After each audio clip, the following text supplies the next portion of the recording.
अस्सलाम वालेकुम and welcome to my channel. आज की वीडियो में हम नॉर्वे एडमिशन्स के बारे में बात करेंगे। जो गेस्ट हमें ज्वाइन कर रही हैं उनका नाम उसामा आमिर है। उन्होंने नॉर्वे में मास्टर में एडमिशन ली है। वो हमें admission process, documentation, visa process, वहाँ पे job opportunities, A to Z complete detail हमारे साथ डिस्कस करेंगे। अस्सलाम वालेकुम उसामा, वालेकुम अस्सलाम। कैसे हैं सर आप? जी अल्हम्दुलिल्लाह मैं ठीक। अच्छा, सबसे पहले उसामा आप हमें अपना रेजिडेंस परमिट दिखा दे जो, और ये भी बता दें आप कौन से सिटी में है, कौन सी यूनिवर्सिटी में है, जो कि हम अभी। अच्छा, ये मेरा रेजिडेंस परमिट है जो कि इस टाइम एक्सपायर हो चुका है। इट्स और ओके। नए परमिट के लिए मैंने अप्लाई किया हुआ है और वो कुछ ही दिन में इंशाल्लाह मुझे रिसीव हो जाएगा, क्योंकि ये आफ्टर 1 ईयर इसको आपने रिन्यू करवाना होता है। हम्म। ठीक है, ये मेरा रेजिडेंस परमिट है। इस पे लिखा हुआ ओके। है कि टेम्परेरी रेजिडेंस परमिट हम्म। और नेशनैलिटी वगैरह और वो तो अभी डिटेल्स हैं। आप कौन और सी बैक सिटी में साइड है? पे मैं ओस्लो में हूँ। ओस्लो में? ठीक है, और आपको एक साल जी। हो चुके हैं अच्छा, वहां पे गए हुए? ये डिटेल एक वर्थ मेंशनिंग है, ये मैं बताना चाहूंगा कि इस पे लिखा हुआ है कि मुझे एक वीक में 20 आवर्स काम करना अलाउ है। तो ये आपके रेजिडेंस परमिट के ऊपर ही लिखा होता है जी। ठीक है, हम इस जॉब अपॉर्चुनिटीज की तरफ मूव करेंगे। अच्छा, अभी हम यहीं से करते हैं, वहां पहुंचने के बाद क्या क्या होता है। अभी आपको वहां पर एक साल हो चुके हैं। जी। ठीक है, तो अभी फिर आपको तो फिर रिन्यूअल होना होगा आपका वीजा, एक साल के बाद हमें वहां पे रिन्यू करवाना होता है, राइट? जी मैं वो करवा चुका हूँ, बस वो रिसीवल अभी नहीं तक नहीं हुआ, वो कुछ ही दिन में उम्मीद है कि हो जाएगा। ओके सर, तो हम लोग स्टार्ट करते हैं। सबसे पहली चीज आप हमें बताएं कि सबसे पहला स्टेप क्या होता है अगर हम नोरे में एडमिशन लेना चाहते हैं। जी, सबसे पहले तो आप का शुक्रिया है कि आपने जिन लोगों को आप गाइडेंस देना चाह रही हैं, और उम्मीद करता हूँ कि इस सारे सेशन के बाद जो सवालात हमारे हैं वो सब क्लियर होंगे। हाँ, और जो लोग विलिंग हैं नॉर्वे में अप्लाई करने के लिए, उनको गाइडेंस मिलेगी इंशाल्लाह। इंशाल्लाह। अच्छा, स्टार्ट करने से पहले मैं थोड़ा सा भी बताऊंगा कि नॉर्वे क्यों, मतलब वाई नॉर्वे। जिसकी सबसे पहली रीज़न तो ये है कि यहाँ ट्यूशन फीस नहीं है। ये दुनिया के उन चंद ममालिक में शामिल है जहाँ पे ट्यूशन फीस नहीं होती। इवन के फॉरेन स्टूडेंट के लिए भी कोई ट्यूशन फीस नहीं है। ओके। ठीक है।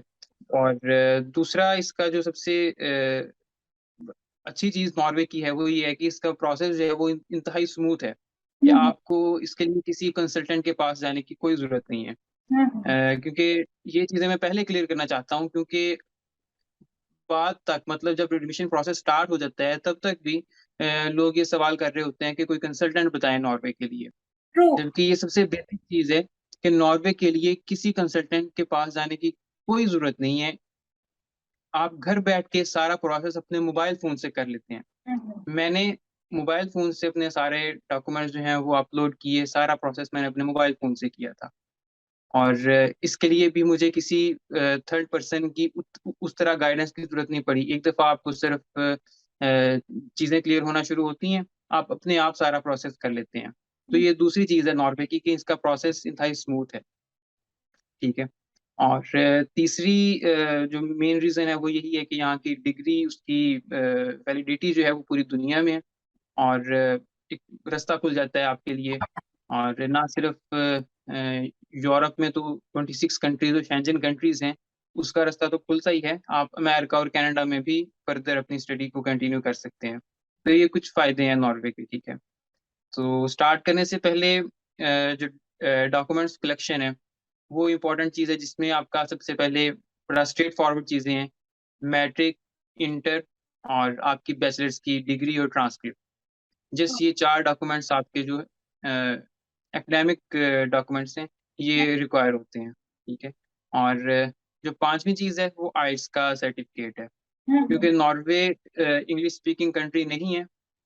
इसलिए यहाँ आने के लिए आपको बाकी कंट्रीज़ की तरह आइल्स रिक्वायर होता है। लेकिन द गुड थिंग इज़ कि यहाँ कनाडा, ऑस्ट्रेलिया, यूके वगैरह की तरह हायर बैंड नहीं चाहिए होता। यहाँ आपका 6 बैंड के ऊपर भी एडमिशन के चांसेस होते हैं। ठीक है। तो ये 5 चीज़ें हो गई, मैट्रिक का सर्टिफिकेट, इंटर, बैचलर्स की डिग्री और ट्रांसक्रिप्ट, और 5वीं चीज़ आइल्स। आइल्स। ठीक है। अच्छा, ये तो हो गया आपके एकेडमिक डॉक्यूमेंट्स। उसके बाद एक डॉक्यूमेंट होता है मोटिवेशन लेटर। ठीक है। नाम से बिल्कुल वाज़ेह है कि मोटिवेशन लेटर में आपने अपनी विलिंगनेस शो करनी है यूनिवर्सिटी को कि मैं इस प्रोग्राम में क्यों आना चाह रहा हूँ। फॉर एग्ज़ाम्पल आप आईटी में जाना चाह रहे हैं या अलाइड हेल्थ साइंसेज़ का कोई सब्जेक्ट है उसमें आप जाना चाह रहे हैं। तो उसके लिए आप अपनी विलिंगनेस शो करेंगे कि why you are choosing this country and this university and this course. ठीक है।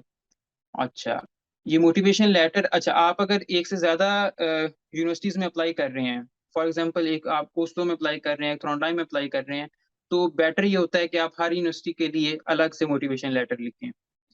फॉर्मेट बाकी चीज़ें मेन चीज़ें वही रहेंगी, लेकिन उसके जो मंदरजात हैं वो कुछ आप चेंज कर सकते हैं, लेकिन थोड़ी बहुत तब्दीली के साथ आप मुख्तलिफ यूनिवर्सिटीज़ में अप्लाई कर सकते हैं। अच्छा, एक चीज़ मैं मेंशन करना भूल गया कि यहाँ अप्लाई करने की फ़ीस कोई नहीं है। हम्म, आप ऑनलाइन पोर्टल पे अपना अकाउंट बनाते हैं और अपने डॉक्यूमेंट्स अपलोड करते हैं, अपलोड कर देते हैं। फिर दूसरी यूनिवर्सिटी के लिए आप वही अपना अकाउंट यूज़ करेंगे और उसके लिए भी वैसे ही डॉक्यूमेंट्स अपलोड कर देंगे। किसी तरह की लाइक कोई जैसे फीस कि यहाँ पे एमटी में यूनियन सिस्टर सेम वैसे ही इसका भी कोई एक पोर्टल है जिसके थ्रू हम अप्लाई करते होते हैं, उसका नेम मेंशन करेंगे जी, सर आप? जी। अच्छा पहले डॉक्यूमेंट्स कलेक्शन के बाद फिर मैं उस पोर्टल की तरफ आऊँगा। सबसे पहला काम डॉक्यूमेंट्स कलेक्शन, ये 5 डॉक्यूमेंट्स आपके पास होने चाहिए। अटेस्टेशन इनकी आपने करवानी है, मैट्रिक, इंटर की ये करवाएँगे आप आईबीसीसी से। इंटर बोर्ड चेयरमैन कमेटी इस तरह करके वो हर बोर्ड का एक अपना होता है। जिस तरह एचईसी सारी यूनिवर्सिटीज को करती है वैसे आईबीसीसी सारे बोर्ड्स को करता है। तो ये 2 डॉक्यूमेंट्स मैट्रिक और इंटर ये आप करवाएँगे आईबीसीसी से अटेस्ट करवाएँगे। उसके बाद जो आपकी बैचलर्स की डिग्री और ट्रांसक्रिप्ट है वो आप करवाएँगे एचईसी से। ये अटेस्टेशन सिर्फ यही रिक्वायर है। उसके बाद आप आइल्स देंगे। आइल्स 2 तरह के होते हैं, एक एईओ लेता है और एक ब्रिटिश काउंसिल लेती है। मैंने एईओ का दिया था, ऑस्ट्रेलियन वो होता है, तो वो कदरे सुना है कि वो कदरे आसान होता है, उसमें बैंड्स अच्छे आ जाते हैं, लेकिन आप दोनों में से कोई दोनों भी में ले से कोई सकते हैं। भी एक चल जाएगा, दोनों में से कोई भी। जी, कोई भी चल जाएगा, जी। ठीक है, ये 3 चीज़ें होंगी, उसके बाद आती है कि ये डॉक्यूमेंट्स आपके कलेक्ट हैं, अटेस्टेशन आपने करवा ली है, ठीक है, आइल्स आपका डन हो गया है। अब आप आते हैं यूनिवर्सिटीज़ की सिलेक्शन की तरफ। उसके लिए एक वेबसाइट है study in Norway dot N O. Straightforward है study in Norway dot N O. इस वेबसाइट पे आप जाएंगे, इस पे आपको नॉर्वे की तमाम यूनिवर्सिटीज जो हैं उनका उनकी कोर्स डिस्क्रिप्शन, उनकी requirements, admission requirement, each and everything, और उसी के साथ आपको जिस पोर्टल से आपने उस यूनिवर्सिटी में अप्लाई करना है उसके लिंक भी सबके दिए होते हैं। फॉर एग्जांपल आप यूनिवर्सिटी ऑफ ओस्लो आप सर्च करते हैं कि मैं वहाँ मेरी पहली प्रायोरिटी है, ठीक है। उसमें आप अपना कोर्स वगैरह फ़िल्टर वगैरह लगा के सारे वेबसाइट में आप सेलेक्ट कर सकते हैं कि किस कोर्स में आप जाना चाहते हैं। 2-3 कोर्स आप फ़िल्टर आउट करेंगे, उनकी रिक्वायरमेंट्स पढ़ेंगे। किसी कोर्स की रिक्वायरमेंट होगी 6 बैंड आइल्स माँगेगा, कोई 6.5 माँग रहा होगा। बहरहाल आप अपनी 2-3 प्रायोरिटी सेट कर लेंगे। उसके बाद आप एनटीएनयू में चेक करेंगे कि वहाँ क्या रिक्वायरमेंट्स हैं। तो ये वेबसाइट ऑल इन ऑल तमाम यूनिवर्सिटीज़ का डाटा जो है इस पे आपको मिल जाएगा। ठीक।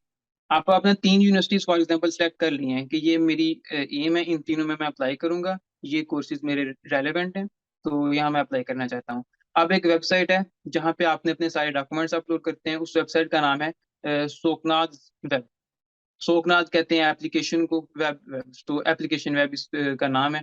इसका लिंक भी उस study in Norway dot NO में आपको मिल जाएगा, ठीक है। ओके। उस पे जाएँगे, उस पे आप अपना अकाउंट बनाएँगे। अकाउंट बनाना बहुत स्ट्रेट फॉरवर्ड है। कोई उसमें रॉकेट साइंस नहीं है। ये पोर्टल ओपन होता है 15 अक्टूबर से। ओके। 15 अक्टूबर से जी, 15 अक्टूबर से ये ओपन होता है। इससे पहले-पहले आपने अपने सारे डॉक्यूमेंट्स जो हैं उनको रेडी रखने हैं। अपना आइल्स और वो अटेस्टेशन और ईच एंड एवरीथिंग, अच्छा, मैं ठीक है। यहाँ पर एक चीज पूछना चाहती हूँ, क्या हमें रिकमेंडेशन लेटर भी अब चाहिए होंगे, सीवी रिकमेंडेशन लेटर? वो यूनिवर्सिटी टू यूनिवर्सिटी वेरी करता है। ये जो डॉक्यूमेंट्स है ना रिकमेंडेशन लेटर, ये कुछ यूनिवर्सिटीज कुछ डिग्रीज के लिए रिक्वायर करती हैं, कुछ नहीं करती, लेकिन मोस्टली ये नहीं होता। मैंने एहतियातन बनवा लिया था क्योंकि एक यूनिवर्सिटी थी जिसमें मैं करना चाह रहा था और वो रेफरेंस लेटर मांग रहे थे, मतलब तो स्टूडेंट उसके लिए बनवा भी मैं के रखेंगे गाइड कर अपने देता हूँ। पास?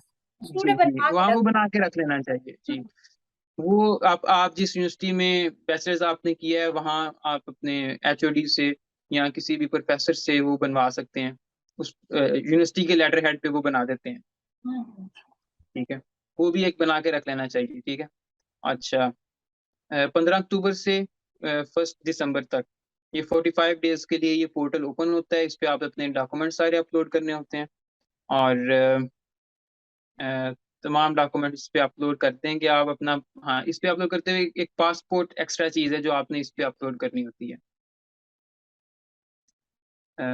एकेडमिक डॉक्यूमेंट्स, पासपोर्ट, आइल्स का सर्टिफिकेट और मोटिवेशन लेटर। सीवी भी हमें चाहिए होगी। सीवी कुछ केसेस में चाहिए होती है, कुछ केसेस में नहीं। फॉर एग्जांपल, किसी ने पाकिस्तान से मास्टर्स भी किया हुआ है, उसकी जॉब्स भी हैं, तो वो अपनी सीवी लगा देता है ताकि मेरे चांसेस ब्राइटर हो जाएंगे उससे। ओके। और तो कि वो मेरी ज़ाती राय ये है कि सीवी जो है वो आपको एडमिशन एक्वायर करने में कोई हेल्पफुल उतनी नहीं होती जितना आपका मोटिवेशन लेटर और आपके कोर्स की रेलेवेंसी जो है वो मैटर करती है ज़्यादा। अच्छा, इसमें अब सबसे जो इम्पोर्टेंट चीज और सबसे जो कंफ्यूजिंग चीज है वो एक ही है, और वो है बैंक स्टेटमेंट।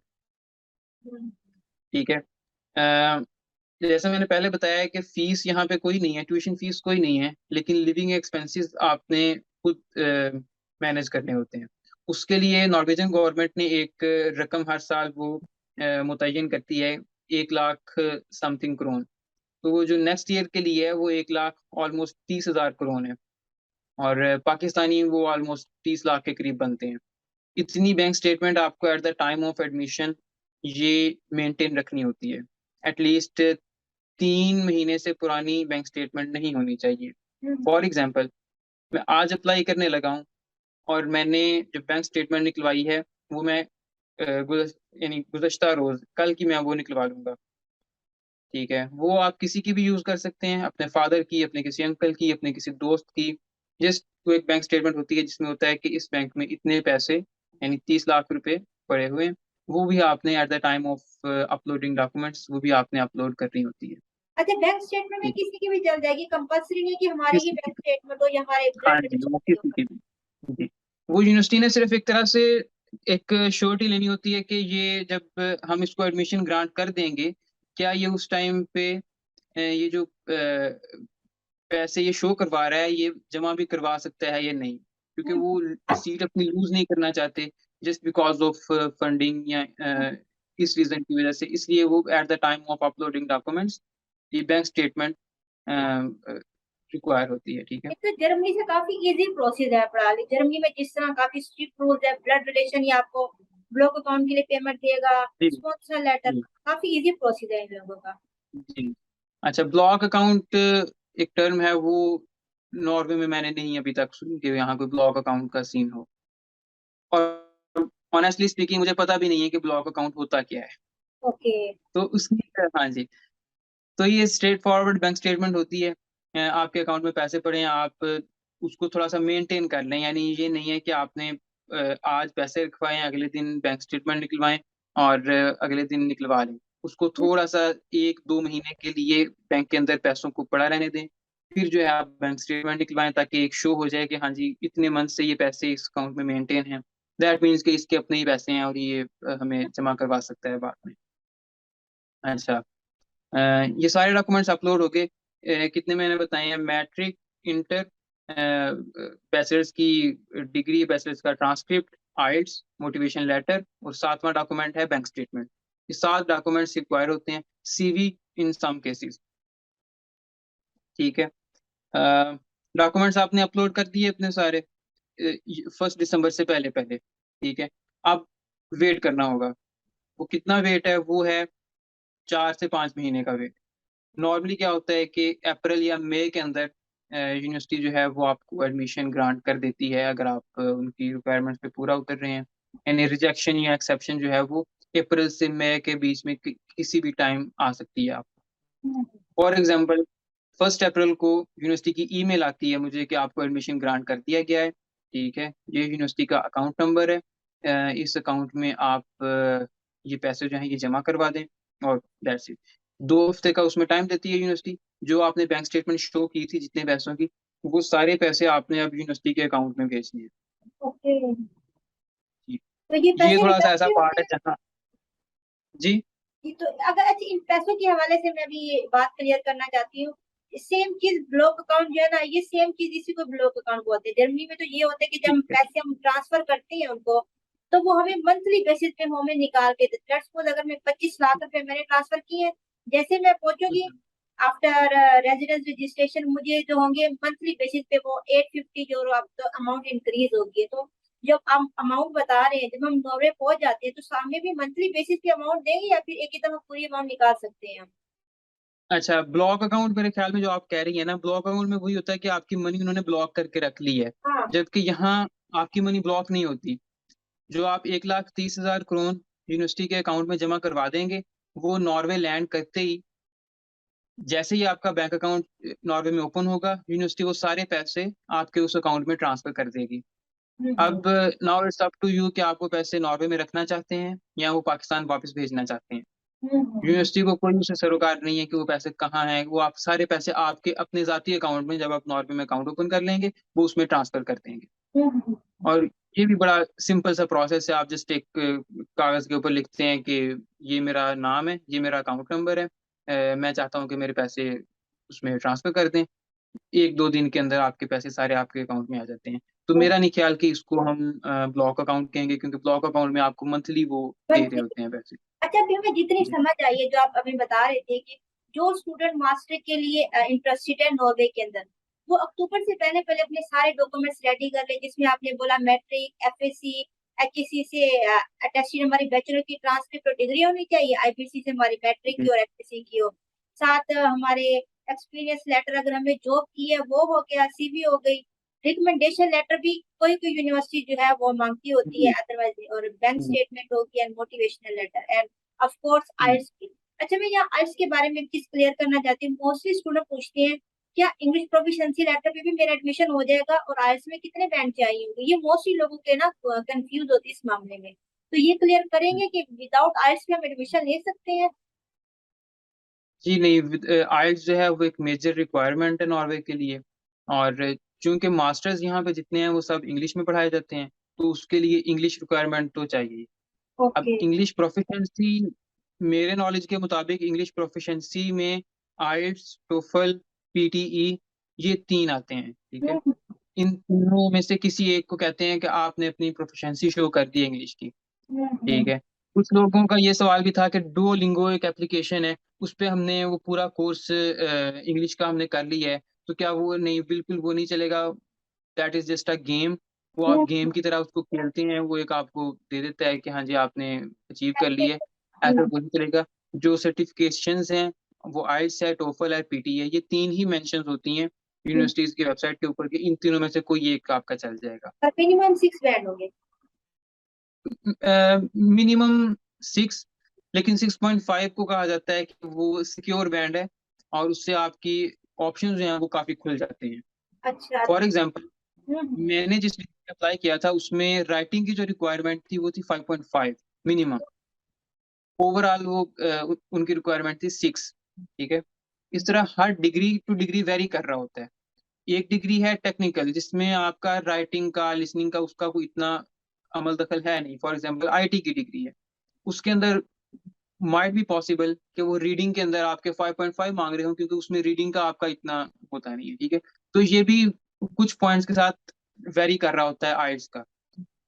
मेरे नॉलेज के मुताबिक यूनिवर्सिटी ऑफ ओस्लो जो है उसकी रिक्वायरमेंट आइल्स की सबसे हाई है। वो हम्म। ईच बैंड में 6.5 उसकी रिक्वायरमेंट है। राइटिंग में, लिसनिंग में, रीडिंग में और स्पीकिंग में, सब में वो 6.5 मिनिमम रिक्वायर कर रहे हैं। बाकी अच्छा। यूनिवर्सिटीज उनमें लीनियंसी है।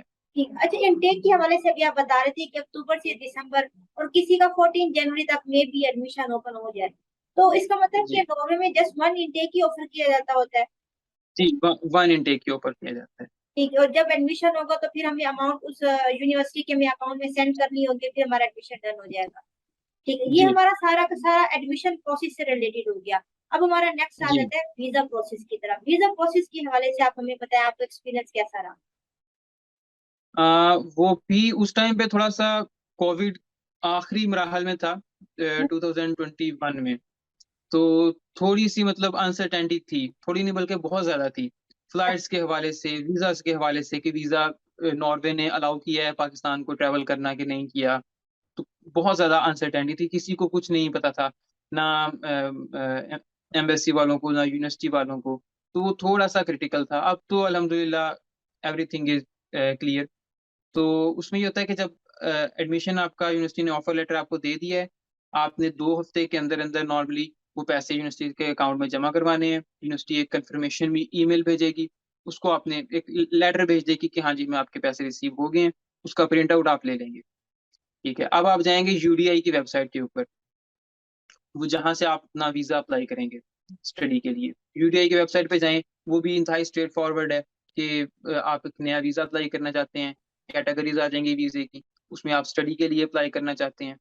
अ, उसके बाद फिर आगे आप खुद ही अप्लाई करते जाएँगे। एक एप्लीकेशन फॉर्म होगा, उसको आप फिल करेंगे, उसमें आपकी ईच एंड एवरी डिटेल आएगी, ठीक है? एप्लीकेशन फॉर्म आपने फिल कर लिया, फिर आप एप्लीकेशन फ़ी जमा करवाएँगे।